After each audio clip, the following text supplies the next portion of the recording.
high 20s. The winds will be picking up, though, as the rain pushes in from the west, and that will make it feel a little cooler. More wet and windy weather to come in the north and the west on Sunday, but more very warm sunshine to come across parts of southeast England and East Anglia, where temperatures could reach 30 Celsius.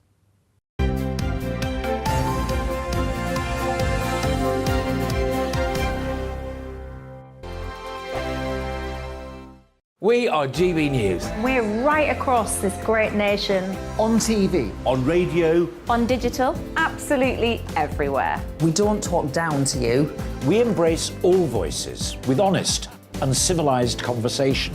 We are not part of the establishment. We're one of you. And we're only getting started. Join us on GB News, The People's Channel. Britain's news channel.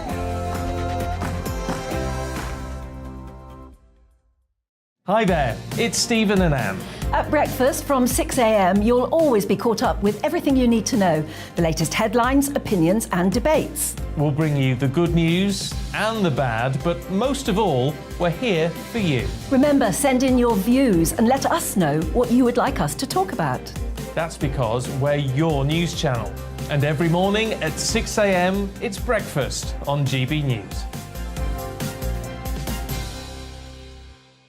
My name's Tom Harwood, and join me 9:30 a.m. every weekday for The Briefing, your one-stop shop for everything you need to know about what's going on in politics today. I wonder if this is a deal that might need to be like the biscuits in this factory, twice baked. Is there not an opportunity here to win out against the extremes? Tom Harwood, GB News. What are you going to do about it? Things should have been done differently, and they certainly are being done differently. Don't miss it. The Briefing with me, Tom Harwood, 9:30 Monday to Friday on GB News. Where would you like to go? Just take me to the studio, please, Matt. You know where you're going. I've got a show to do. Friday Night Feast on GB News, 7 p.m. And it's like nothing you've ever seen before. We take a different angle on the week's biggest news stories. The viewers and listeners set me some absolutely mad challenges to do. We tried to rehome a rescue dog. And yes, there's some other wacky stuff in there as well. I feel like I could take on the world. Well, that's that. Friday Night Feast with me, Patrick Christie's, every Friday, 7 till 9 p.m. on GB News. Be there.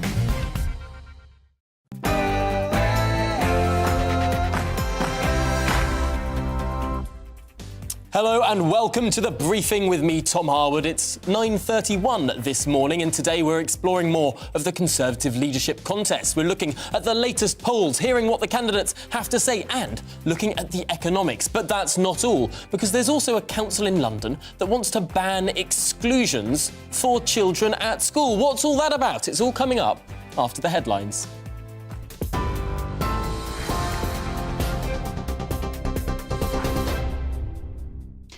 Thank you, Tom. Good morning. It's coming up to 9:32. I'm Rhiannon Jones in the GB newsroom.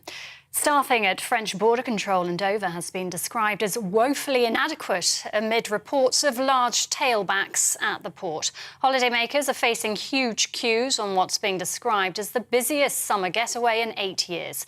It's reported there are 5-hour waits to complete border checks before families can board their ferries. Meanwhile, go-slow fuel price protests are expected to cause yet more travel chaos across the UK. Donald Trump watched last year's Capitol riot unfold on TV at the White House, ignoring pleas from his children and close advisers for him to intervene. The House of Representatives Select Committee used its 8th hearing of the summer yesterday to detail Mr. Trump's activities on January the 6th last year. Witnesses described the ex-US president blaming Mike Pence, the former vice president, for not overturning the election result. Mr. Trump denies wrongdoing and said the inquiry has heard many lies. The two remaining Tory leadership hopefuls are trading blows over each other's tax plans. Rishi Sunak's warning against what he calls a huge borrowing spree. It's in response to Liz Truss's plans to cut taxes by at least £30 billion a year. She says her proposals are affordable and that the former Chancellor's tax rises will choke off growth. It comes as a YouGov poll puts the Foreign Secretary well ahead in the race to replace Boris Johnson in number 10. Turkey says a deal has been reached with Russia, allowing Ukraine to resume grain exports through the Black Sea after months of a blockade.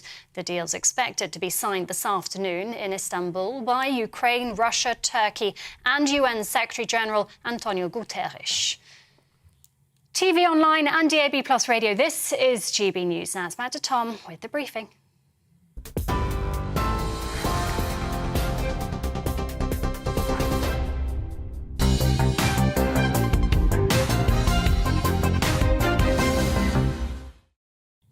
A very good morning to you. It's 9:34 and this is the briefing with me, Tom Harwood, on your TV and on your radio. Now, yesterday, the Foreign Secretary Liz Truss was in Peterborough discussing her economic plans and the future of the Conservative Party. Of course, she hopes to lead and become Prime Minister. This is what she had to say. The IFS this morning has said that without spending reductions, your tax cut plans may exceed the Treasury's fiscal headroom. Would you be comfortable with breaking your own fiscal rules? My plans do not exceed the headroom. I'm very clear that they are about £30 billion worth of costings, and those are affordable within our current headroom.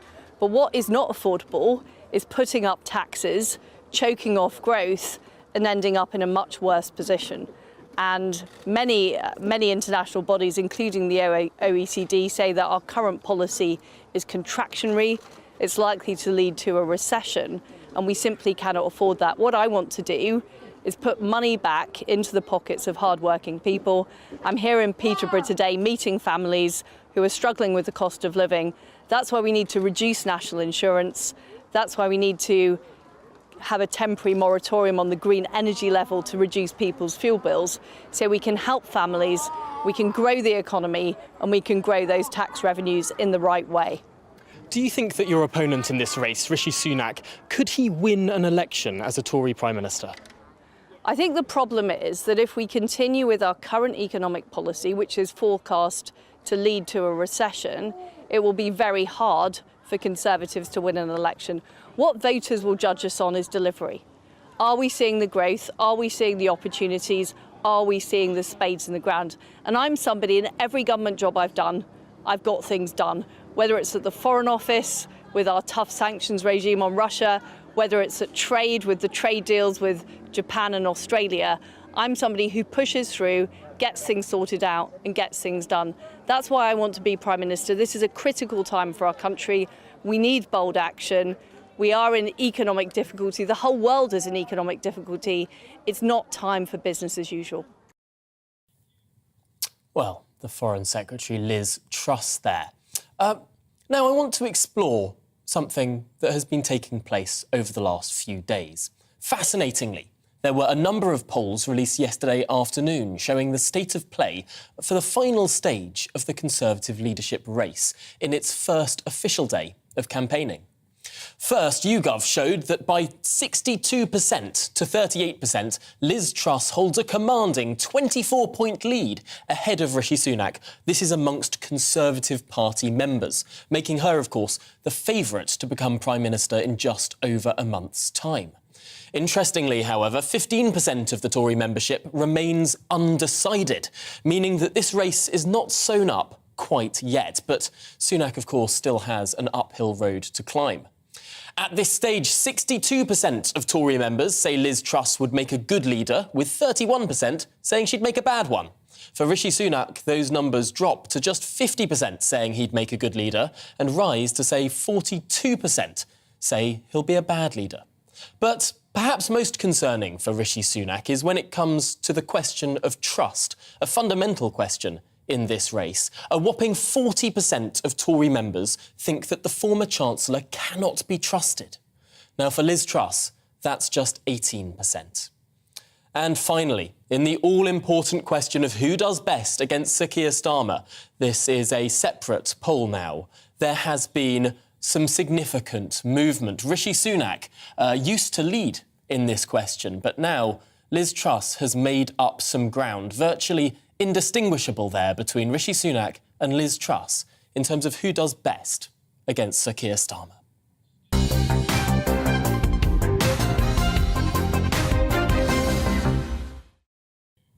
Well, now, there are other issues aside from leadership, although often it doesn't feel like it in British politics, however. In what's thought to be a UK first, pupils attending schools in the South London borough of Southwark will no longer face exclusions for poor behaviour as long as they're not endangering the safety of another child. Now, in place of exclusions, Southwark Council has said that teachers will be trained and encouraged to understand the behaviour using a, quote, trauma-informed response. So what on earth does this really mean? And are there any pros, or indeed cons, to stopping excluding students from schools? Well, I'm joined now by Stephen James, the founder of Conservative Friends of Education. Thanks for joining us this morning. I suppose, first of all, this is a pretty radical step. Does Southwark Council really have the power to stop schools excluding students? No, it doesn't have the power because actually the guidance from the Department for Education is that exclusions can be used as a necessary final measure for dealing with behaviour which endangers pupils but also stops other pupils from learning. It's extraordinary to see that this is something that is being pushed because there has been a considerable amount of conversation in the last decades in civic society, I suppose, about how to get the best out of education. And the Gove reforms of 2011, 2012 tended to provide better outcomes by increasing the amount of discipline. This seems to be completely the other way round. Is there any evidence to suggest that too much discipline can actually be disadvantaging individuals? Tom, I think most experienced teachers know that if poor behaviour isn't dealt with robustly, it can lead to a kind of spiralling effect. Even 2 or 3, 5 minutes at the start of each lesson, at the end of each lesson, adds up over the year where you're potentially losing days of learning, and this can't be made up. So, and that doesn't even include behaviour that warrants exclusion. So, I'm a big fan of behaviour policies which have a zero tolerance approach. You think of people at schools like Michaela, Catherine Burble-Singh, the government's behaviour czar, people like Barry Smith, Tim Clark. All these these big brains are saying we need to take a robust approach to learning so that all children can learn, because it's not just about those children who are getting excluded and not being included. It's about the 29 other children in that classroom who are missing out on learning. And that's the huge worry, is that the rest of society will pay the price for children who are remaining in school, who are often there or being expelled for maybe being violent towards teachers. And I know one of the London boroughs, Wandsworth, there were over 80 attacks on teachers in the last year alone. And could you imagine, as a teacher, having to have somebody who has been violent towards you, threatening you in your classroom, other students having to sit around those pupils as well? And also I think credit where it's due. I will say that this policy has come from a place of love, inclusion. Everybody wants to be inclusive, but it's wildly inappropriate for a local government and somebody who has never worked in a school to be dictating to schools, to head teachers who are professionals in their own right, how they should be managing their schools. Now, you wouldn't go into a doctor's surgery and start telling a doctor how to do open heart surgery, in the same reason you wouldn't tell Lionel Messi how to kick a football. It just seems to me ridiculous that this is happening. Now, Southwark Council would say that they do have this caveat in their policy that if there's the threat of material harm to students, or I suppose teachers as well, that would be the grounds for exclusion. But I suppose what people might say against that is that it's not just physical harm that matters here. Students' learning can be disrupted really quite easily by just 1 or 2 very disruptive students. Yeah, and absolutely, that is the key. It's all about disruption to learning and about children and any child not having the right to disrupt the learning of any other children in their classroom and in that school. And to remove that power from head teachers, I think is really, really inappropriate. Now, no head teacher takes the decision lightly to exclude someone and permanently exclude somebody. There are all sorts of measures that can be put in place before you even get to that point. And I do wonder whether Southwark Council are being slightly kind of disingenuous as well in terms of the way they're implementing this, because things like managed moves from one school to another, where you're giving those children a fresh start in a different school, are other ways to be able to action this kind of policy. That's an interesting point there, because, of course, the big criticism of exclusion is that these children, if they're disruptive, if they're problem children in schools, yes, of course, they disrupt the learning from other people, and through a simple greatest good for the greatest number, it makes sense to exclude them. But there is the argument that those children that are then excluded are written off for life and probably are not able to get back on a good path, and maybe sent on a more disruptive spiral, becoming societal issues later down the track. What's the alternative to stop that bad spiral that some exclusions may create? Look, I think managed moves are a really good way to allow those children to have a fresh start. But at the same time, exclusions do start triggering some other resources within the council, so they might be then sent to an alternative provision with specialist teachers who can really kind of unpick what it is driving that behaviour, whether that be kind of SEN, whether it be difficulties they've had in their past. And that takes a specialist in itself. So by just kind of passing these children around different schools and them constantly getting into trouble and constantly being told, look, you're a naughty child, I agree that that's not the way to do it. But to exclude, which involves parents, involves governors, involves the wider school community, you can then start putting those provisions in place for students. So, I do wonder. I think it's come from a good place, but I think it's massively ill-informed. Well, really, really interesting points there, Stephen James. I really do think that potentially if we were to have a bit more of a strict exclusion policy, potentially this is one of the reasons why grammar schools work quite well, when the children all want to be there at school, when the most disruptive, probably only bottom 5% of disruptive students are taken out. Actually, everyone does so much better, can get on with their education. It's a really, really important and fundamental point there. Stephen James, founder of Conservative Friends of Education, thanks for joining us this morning on The Briefing. Really appreciate your time. Now, let's look more closely at that great tax divide between those leadership candidates. Liz Truss says cut those taxes, but Rishi Sunak says too soon. Now, during a radio interview last night, Mr Sunak said that Liz Truss's plan to cut those taxes by more than £30 billion through what she says is putting on the COVID debt to a longer-term footing. Some people describe that as more borrowing.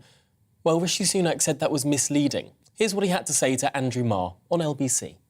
I think it's quite a conservative value that we have to live within our means, and that borrowing a lot, passing on a big bill to our kids and our grandkids, racking up bills on our credit card just isn't a good thing. And that's just, before we get into the tens of billions of pounds, just as a kind of basic thing, I'm sure everyone listening would recognise, debt and borrowing is not a good thing. We should try and avoid it, and we'd rather have less of it if we can. But the tens of billions of pounds is going to affect every single one of us one way or another. So I ask again, what would be the effect on inflation of borrowing £30 billion for unfunded tax cuts? Yes, I think it would be inflationary. Now, look, we've got a situation today where everyone knows that inflation is running much higher than we would like. We're not alone in experiencing that. That's happening in Europe and the US and other countries as well. We've got a situation where interest rates are already rising, and inflation makes everybody poorer. So if you, in that situation, my strong point of view is, if the government goes on a huge borrowing spree,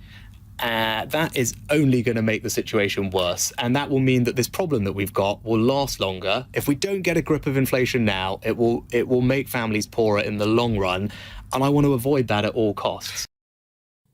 Rishi Sunak there making a case that it's more important to control inflation and that tax cuts might not be able to do that quite yet. Well, it's an interesting philosophical discussion, and one that we will be exploring, no doubt, in more detail as this contest rolls on. There's still over a month of it to go.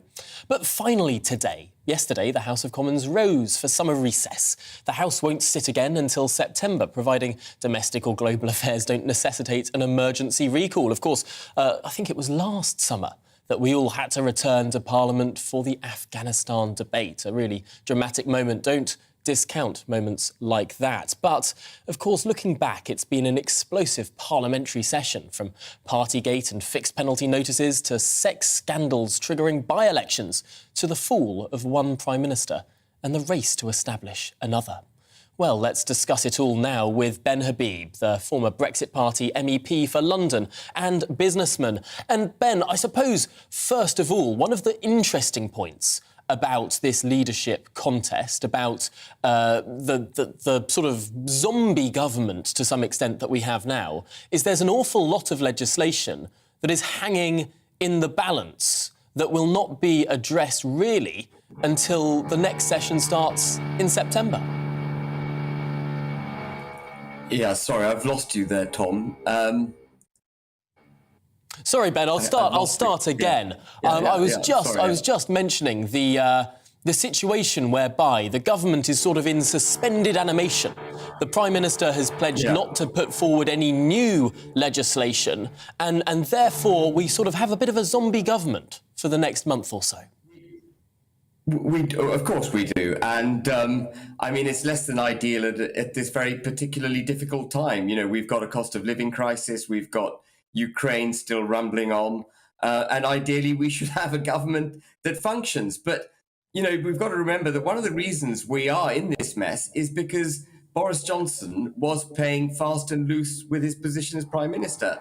And if he had actually done his job properly, kept his nose clean, kept the country on the straight and narrow, we wouldn't be having to have this leadership election. It's fascinating to me that I think, talking to a lot of Tory MPs, you get the sense that it's more than just Partygate or the Chris Pincher scandal or the way that Number 10 operated that brought down the Prime Minister. You get a sense that there was a sense of frustration, that this was a man that won a historically large majority and wasn't doing all that much with it. Well, for me, it's much more than Partygate. For me, there were fundamental breakdowns in governance by Boris Johnson. And, you know, when he says he got the big decisions right, well, that's just a complete misrepresentation of the last 3 years. Nearly 3 years now. And the reason I say that is that Boris Johnson was effectively elected on a misrepresentation to the British people. He said he would get Brexit done and the entire country would leave the European Union as one United Kingdom. But actually, he hasn't delivered that. What he's delivered is a broken country where partition, something that, you know, no country in peacetime has ever done, voluntarily partition itself. He's broken the economy. He's broken the country. And, you know, for him to get up and say, well, I got all the big decisions right and they're just nailing me on a few indiscretions is a fundamental misrepresentation of his lack of achievements over the last 3 years. Now, some people would take issue with that and say that Britain, under the leadership of Boris Johnson, has really led the global coalition against Vladimir Putin in Ukraine, that Britain also was the first large economy to roll out the vaccines in the way that we did, get out of those lockdowns, and actually, looking at our COVID record now in the hindsight rather than in the peak of our crisis, we've got a lower death rate than countries like Italy, like Spain, like Germany, particularly on those issues, Brexit aside. Does the Prime Minister not deserve credit? Well, he deserves credit on the vaccination rollout programme, absolutely. Ukraine, you know, being frank, I'm not convinced that all that much credit is deserved by the United Kingdom. Credit is deserved by the United Kingdom. I'm not all that sure that all that credit goes to the Prime Minister. You know, we spent a couple of £1 billion on arming Ukraine against Russia. That's the sum total of the genuine British effort. And I don't think you get off all his indiscretions and mismanagement in the UK, which I'd like to come back to, Tom, just by helping Ukraine. And let me just articulate, we had a clip on Rishi Sunak earlier, let me just articulate the state of the country. He talks about borrowing and spending. He increased, and that's under Johnson's government, national debt by 30%. It went up from £1.5 trillion when Boris Johnson took over as Prime Minister, now to over £2 trillion. We're nearly at 100% of GDP. He talks about close to full employment. Actually, there are 5.3 million people claiming benefits. The reason that doesn't show up in the unemployment figures is because you have to be registered looking for a job in order to come up as unemployed. So that figure itself is completely wrong. And repeatedly, the Prime Minister has got up in Parliament and talked about his economic success. It's an economic failure. Rishi Sunak has put taxes up to 70-year high. They're higher now than they have been since World War II. And that hasn't stopped inflation. No, we have a broken economy and we have a broken country as a result of Boris Johnson's premiership. And that must not be overlooked. We must not brush this under a carpet and allow Boris Johnson to leave Parliament claiming that it was all his enemies in Whitehall, all his enemies in the parliamentary party, all the Remainers, all the conspiracy theories that toppled him. No, it was a fundamental breakdown of governance right from the top. You make a passionate case there, and I suppose one of the tragedies of the next couple of years is that we will never know the counterfactual. Would Boris Johnson have been given the chance to turn things around? After all, his premiership was slammed. The brakes were slammed on pretty early on by that global pandemic. Just finally, in this conversation, though, Ben Habib, I know that a big interest of yours as a former MEP is, of course, the Northern Ireland Protocol. And the protocol bill that has gone through Parliament, in your view, would that, if implemented, fix some of those problems? Well, just to be clear, the protocol bill in itself doesn't bring any new operative provisions into being. What it does is set a framework pursuant to which further legislation is required before the Northern Ireland Protocol can begin to be neutered. So there's a long, long way to go with the protocol bill in order for it to do its job. And I mean, I'm backing Liz Truss in this leadership contest versus Rishi Sunak because it is her bill and because she seems passionate and committed to delivering it together with all the subsequent legislation that's required in order to take Northern Ireland back into the United Kingdom. Let's just get one thing clear, Tom. It's really important. The primary objective, the absolutely most important objective of obligation of government is the protection of the realm. When we signed up to the protocol, we partitioned the United Kingdom. So it has to be Liz Truss's and the government's primary objective to neuter that protocol. And therefore, I am backing Liz Truss and backing that bill to the extent that I can. Really interesting stuff there. Always a pleasure to have you on, Ben Habib. Thank you for joining us. We've run to the end of the show, but really appreciate your time. Now, that's it for me today. Coming up, it's To The Point, as it always is, at 10 o'clock. But then I'm back at midday with another episode of The Briefing, so stick with GB News all this morning and a little bit this afternoon. But before all of that, here's the weather. Good morning. Alex Deacon here with your latest weather update from the Met Office. Another fairly cloudy day today, but more showers compared to yesterday and the potential for a few thunderstorms in places. We do have a Met Office yellow warning in place. Weather fronts are trying to push in from the west. They will influence things over the weekend. High pressure is nearby, but we've seen through the night showers just drifting up from the south. There's some around at the moment, and we'll see a few more developing through the day, and they could turn heavy and perhaps thundery, particularly over parts of Wales, the Midlands and southern England. There is a Met Office yellow warning in place. Not everywhere seeing these heavy downpours, but where they do occur, they could easily drop a lot of rain in a short space of time and maybe cause a bit of disruption.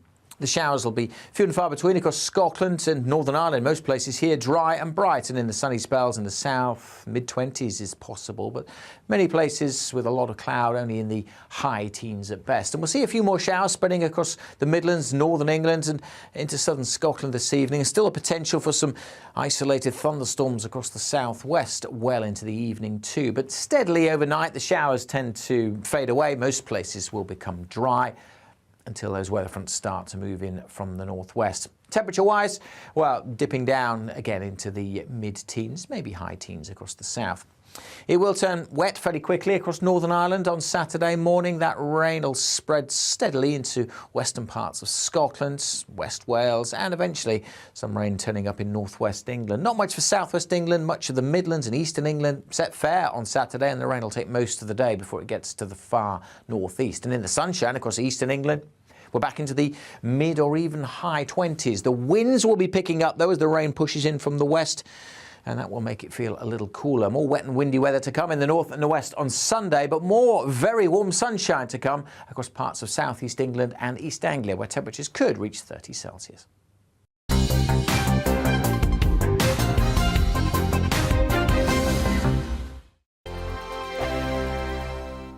We are GB News. We're right across this great nation.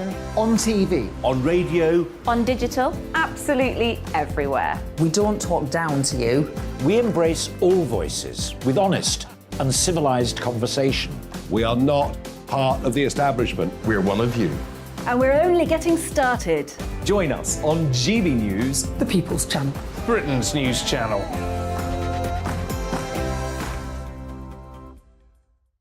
Hi there, it's Stephen and Anne.